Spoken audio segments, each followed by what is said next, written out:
오늘은 은혜로 얻는 구원이라는 제목으로 말씀을 드리겠습니다. 은혜는 기독교 신앙의 독특성을 잘 드러내주는 단어입니다. 사실 은혜로 구원을 얻었다는 것은 매우 이상한 주장입니다. 대부분 다른 종교들은 도덕적인 삶을 살거나 자기 수양을 해서 구원을 받습니다. 종교에 대해 모르는 일반 세상 사람들도 착하게 살아야 천국에 간다고 생각합니다. 그런데 우리 기독교인들은 구원이 그런 우리 행위가 아니라 오직 하나님의 은혜로 이루어진다고 믿습니다. 여기에 기독교 신앙의 독특성이 있습니다. 이런 기독교 신앙의 독특성은 예수님에 의해서 형성된 것입니다. 우리 예수님은 당시 유대 사회에서 매우 독특하고 파격적인 인물이었습니다. 그분의 가르침은 다른 유대교 랍비들과는 크게 달랐습니다. 오늘 본문에 나오는 바리새인과 세리도 매우 독특한 이 가르침의 비유 중에 하나입니다. 우리는 이미 이런 가르침에 익숙해져서 더는 독특하다고 생각하지 않습니다. 그렇지만 당시 유대 사회의 시각으로 보면 이 비유는 매우 독특한 비유입니다. 아니, 독특한 정도가 아니라 도무지 이해하기 어려운 비유예요. 이 당시에 이 비유에 두 사람이 나옵니다. 한 사람은 바리새인이고 다른 한 사람은 세리입니다. 바리새인은 당시 사회에서 존경받는 평신도 지도자들이에요. 반면 세리는 동족을 착취한다고 지탄받는 매국노였습니다. 이 두 사람이 각각 성전에 기도하러 올라갑니다. 바리새인은 자신이 얼마나 종교적으로 성실한 사람인가를 늘어놓았습니다. 반면에 세리는 그저 가슴을 치면서 자신이 죄인이라고 고백했습니다. 그런데 예수님은 비유를 마치면서 바리새인이 아니라 세리가 더 의롭다움을 받았다고 말씀하고 계십니다. 현대인들은요, 바리새인에 대해서 부정적 이미지를 많이 가지고 있습니다. 주로 예수님께 지책을 받은 사람들로 우리 머릿속에 그 이미지로 남아 있습니다. 반면 세리는요, 긍정적 의미를 갖고 있습니다. 마태복음을 기록한 마태도 세리 출신이고 여리고 세무서장인 삭개오도 세리 출신입니다. 세리로 생활하다가 변화된 인물이 많아서 그런지 우리 현대 그리스도인들은 세리에 대해서 그다지 부정적이지 않습니다. 그런 이미지 때문인지 우리 현대인들은 이 비유를 쉽게 이해를 합니다. 그러나 당시 사람들에게 이 비유는요, 매우 이해하기 어려운 충격적인 내용이었습니다. 오늘 우리식으로 옮기면 바리새인은 신앙심이 돈독한 평신도라고 볼 수 있습니다. 일주일에 2번씩 금식하고 소득의 11조를 꼬박꼬박 드리는 것은 물론이고 남의 것을 빼앗거나 불의한 일을 하거나 간음을 하지도 않습니다. 이 정도면 신실한 성도 아니겠습니까? 반면 세리는 주로 자신의 지위를 이용해서 남의 것을 착취하는 범죄자입니다. 한 사람은 도덕적으로 깨끗하고 종교적으로도 열심입니다. 다른 사람은 사회적, 도덕적 기준으로 보아도 악랄하기 그지없는 사람입니다. 그런데 예수님은 남의 것을 갈취하는 세리가 더 의롭다고 선언하셨습니다. 당시 사람들로서 도무지 이해가 되지 않는 충격적인 말이 아닐 수가 없는 겁니다. 왜 예수님이 이런 비유를 했을까요? 오늘 그 내용을 살펴보면서 함께 은혜를 나누고자 합니다. 첫째는요, 바리새인의 기도입니다. 바리새인 11절 12절 보면 따로 서서 기도하여라고 했습니다. 바리새인들은 서서 따로 기도했어요. 누구로부터 따로 서서 기도했느냐는 말입니까? 저 멀리 있는 세리로부터 떨어져서 서서 기도했다는 거예요.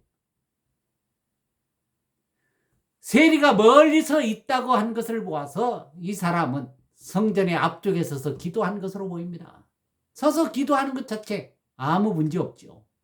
서서 기도하는 것, 당시의 일반적인 기도의 자세였어요. 문제는 이 사람이 따로 서서 기도했다는 거예요. 왜 서서 따로 기도했겠습니까? 나는 저런 세리와는 다른 사람이다. 이걸 보여주기 위해서일 것입니다. 두 번째는 기도 내용이에요. 하나님이여, 나는 다른 사람들 곧 토색이나 불이나 간음을 하는 자들과 같지 아니하고 이 세리와도 같지 아니함을 감사하나이다 했어요. 이 사람은 그 사람들과는 다르다는 겁니다. 토색이라는 말은요, 도적질이라는 거예요. 간음은 배우자 이후에 다른 사람과 성적인 관계를 맺는 것이죠. 불의는요, 의롭지 못한 행동을 말해요. 일단 이런 행동을 하지 않는 것 자체가 참으로 귀한 것입니다. 문제는 다른 데 있어요. 이 사람은 자기를 의롭게 여기면서 다른 사람을요, 멸시하는 겁니다. 이 사람의 기도를 주목해 보세요. 하나님이여, 나는 다른 사람들 곧 토색, 불의, 간음하는 자들과 같지 아니하고 이 세리와도 같지 아니함을 감사하나이다. 그냥 자신이 그런 죄를 짓지 않았으면 감사를 드리면 그만이에요. 그런데 이 사람은 자신이 그런 사람들과는 다르다는 것을 지금 강조하는 겁니다. 게다가 구체적으로 뒷자리에 서서 기도하는 세리를 콕 집어서 이 세리와 같지 않은 것을 감사하다고 말하고 있는 거예요. 이 비유가 본래 누구를 향한 비유였습니까? 본문 9절에 보면은요, 또 자기를 의롭다고 믿고 다른 사람을 멸시하는 자들에게 이 비유로 말씀하시되 라고 했어요. 다른 사람을 멸시하는 자들을 위해서 이 말씀을 하시는 거예요. 바로 이 바리새인과 같은 사람을 향해서 비유로 말씀하시는 겁니다. 이 사람은요, 지금 기도하는 척하면서 자기를 자랑하고요, 다른 사람을 멸시하고 있어요. 세 번째는 나는 일에 2번씩 금식했다고 합니다. 바리새인은 일주일에 2번씩 금식했다는 걸 내세워요. 일주일에 2번씩 금식하는 것 초창기 유대인들에게는요, 습관이었어요. 유대인들은 통상적으로 해 뜰 때부터 해 질 때까지 물이나 음식을 먹지 않는 것을 금식이라고 합니다. 탈무드에는요, 월요일과 목요일 금식일로 언급되어 있어요. 이 사람은 그런 금식법을 철저하게 지킨 것으로 보입니다. 오늘날에도 자신이 얼마나 오랫동안 금식을 했는지 자랑하는 사람들 많아요. 기도원 원장들 보세요. 나는 40일 기도 10번 했다. 5번 했다. 어떤 사람은 교만해서 41일 하다가 죽은 사람도 있습니다. 바리새인과 비슷한 사람들이에요. 네 번째는 소득의 11조를 드립니다 라고 했어요. 당시 바리새인들 11조 철저하게 드리기로 유명했습니다. 그들은 단지 자신들이 번 돈의 11조뿐만이 아니에요. 물건을 샀을 때 그 물건에 11조를 뗍니다. 다른 사람이 물건을 주면 그 사람이 11조 안 했을까 봐 그 물건에 대한 값어치에 11조를 따로 드려요. 이처럼 철저하게 11조를 드렸던 사람들입니다. 그래서 자신들은요, 하나님이 우리에게 11조를 원하는 것 그 이상으로 하나님 앞에 11조를 드렸다고 자랑하는 것입니다. 그런데 여기에서요, 2가지 문제점이 있습니다. 첫째는요, 이 사람의 기도는요, 기도가 아니라 자기 자랑입니다. 이 사람은 지금 살아계신 하나님 앞에서 기도하는 것이 아니에요. 어떻게 할 수 있습니까? 거룩하신 하나님 앞에 서면 절대로 자기 자랑할 수 없잖아요. 이사야는 거룩하신 하나님을 만났을 때 뭐라고 합니까? 화로다 나여 망하게 되었도다 외쳤습니다. 두려웠던 거예요. 베드로는 하나님의 아들 예수 그리스도를 만났을 때에 주여 나를 떠나소서 나는 죄인입니다 라고 고백했어요. 바울은 뭐라고 합니까? 나는 죄인 중에 괴수다. 전부 자기를 자랑하는 것이 아니라 겸하게 겸손하게 엎드릴 줄 알았던 사람들이에요.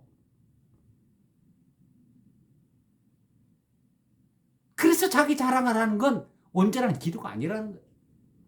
두 번째는요, 이 사람의 기도에는요, 간구가 없다는 거예요.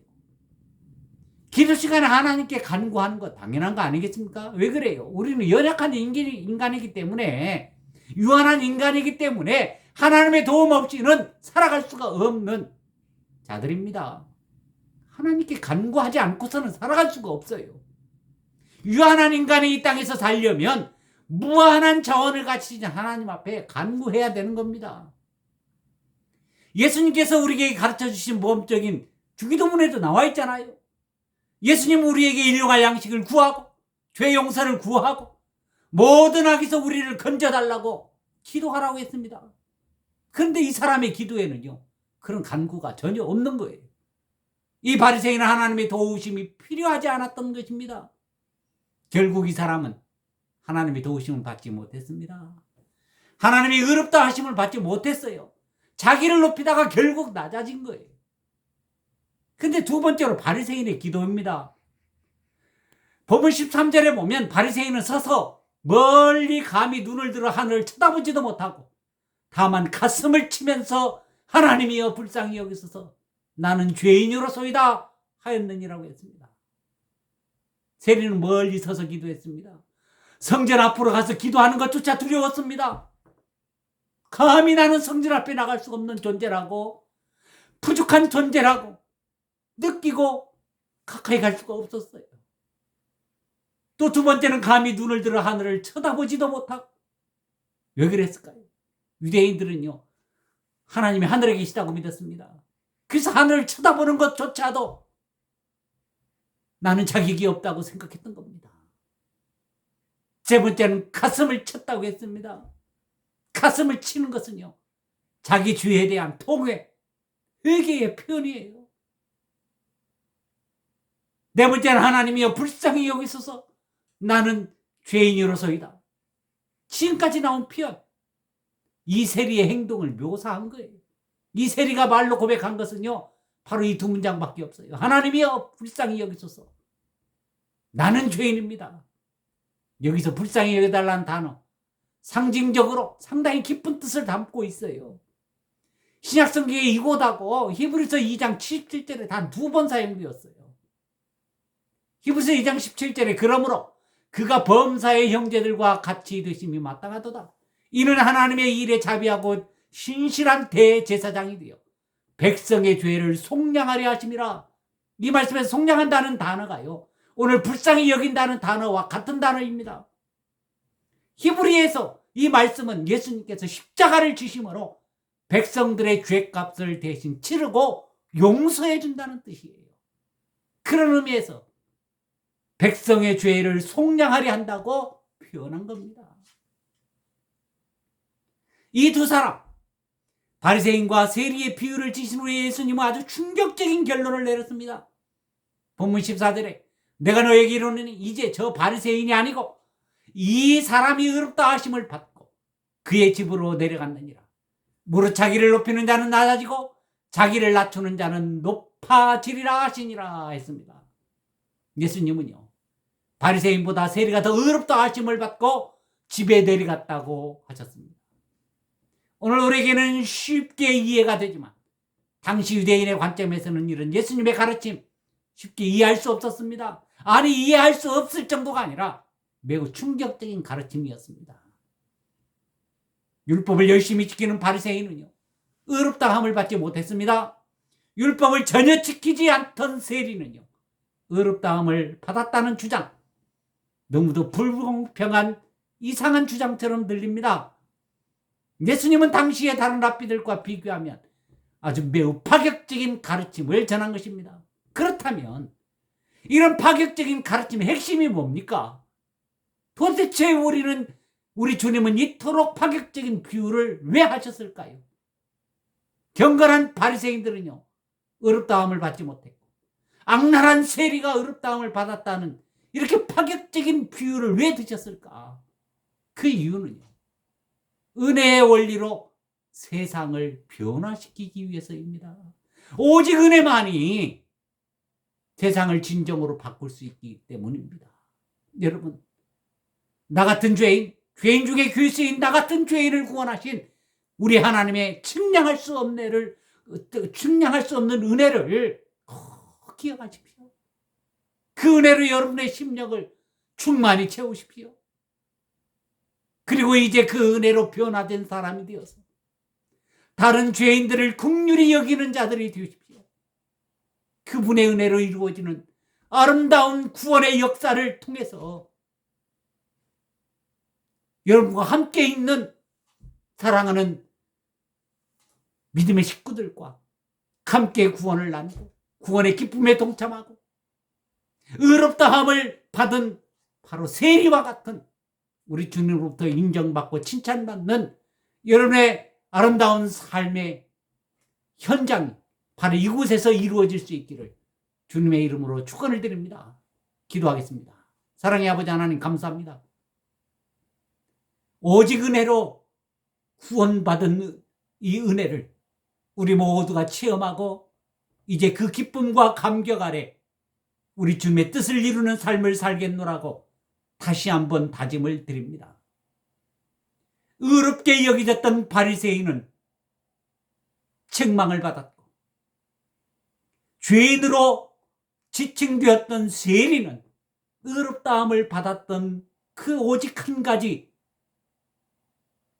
바로 은혜 구원받았다고 하는 이 사실에 그저 감사하면서 나 같은 죄인도 구원받은 백성으로 삼아주셨음을 감사하면서 남은 생에 더욱더 이 은혜를 하나님 앞에 감사 고백하면서 믿음으로 한 걸음 한 걸음 남은 생애를 달려갈 수 있는 우리 모든 식구들 되게 하여 주시옵소서. 예수님의 이름으로 기도하옵나이다. 아멘.